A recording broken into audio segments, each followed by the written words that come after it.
नमस्कार, आप देख रहे हैं द लीडर हिंदी और मैं हूं आपके साथ स्वप्निल यादव। लोकसभा चुनाव का रिजल्ट आए काफी दिन बीत चुके हैं और पार्टी में अंदरूनी कलह भी किसी से अब छुपी नहीं है। वहीं चर्चा में बीजेपी के जरूरत से ज्यादा गुरूर होना और कहीं चर्चा है कि घमंड के कारण लोकसभा चुनाव में बीजेपी को हार मिली है। अंदर ही अंदर ये असमंजस लगातार बीजेपी के दिग्गज नेताओं को डसता जा रहा है और कई सवाल भी लोगों के मन में ला रहा है। लेकिन अंदरूनी कलह तो अलग की बात है, क्या बीजेपी और आरएसएस में भी सब कुछ ठीक चल रहा है? ये सवाल लोगों के मन में तब घर कर गया जब गुरुवार को आरएसएस प्रमुख मोहन भागवत ने झारखंड के गुमला में एक भाषण में कहा और उसे लोगों ने प्रधानमंत्री से जोड़कर देख लिया और अलग अलग तरह के कयास भी लगने लगे।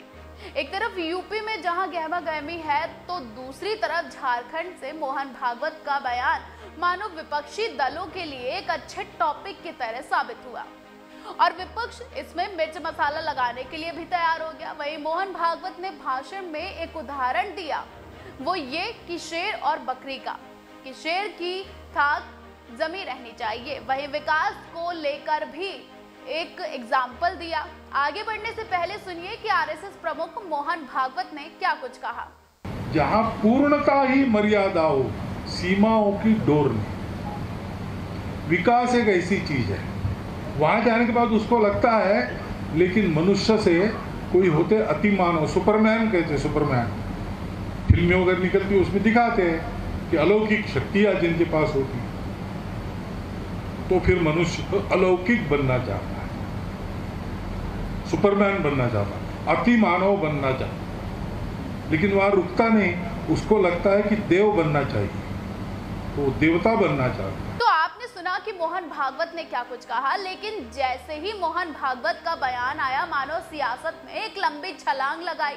वो छलांग विपक्षी नेताओं ने लगाई, जिनमें से अखिलेश यादव ने ट्वीट शेयर किया जिसमें उन्होंने कहा कि दिन पर दिन कमजोर होती भाजपा में टकराव और भटकाव का दौर शुरू हो गया है।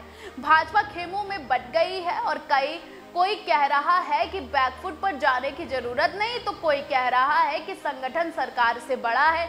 लंबे चौड़े पोस्ट में लिखा कि भाजपा में पर्दे के पीछे की लड़ाई सरेआम हो गई है।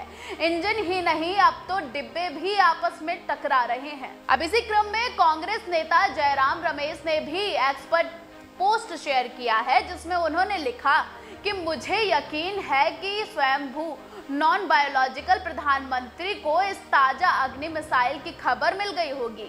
इसे नागपुर ने झारखंड में लोक कल्याण मार्ग को निशाना बनाकर दागा है। मोहन भागवत के बयान पर जो लगातार सियासत में हलचल मची हुई है, सोशल मीडिया को मद्देनजर रखते हुए सभी अपने अपने ट्वीट और अपने विचार पोस्ट कर रहे हैं, लेकिन सही मायने में मोहन भागवत ने किसे सुपरमैन कहा है, किस पर निशाना साधा है, आप हमें कमेंट बॉक्स में जरूर बताइएगा। फिलहाल वक्त हो गया है आपसे इजाजत लेने का, तो हमें दीजिए इजाजत और आप देखते रहें द लीडर हिंदी।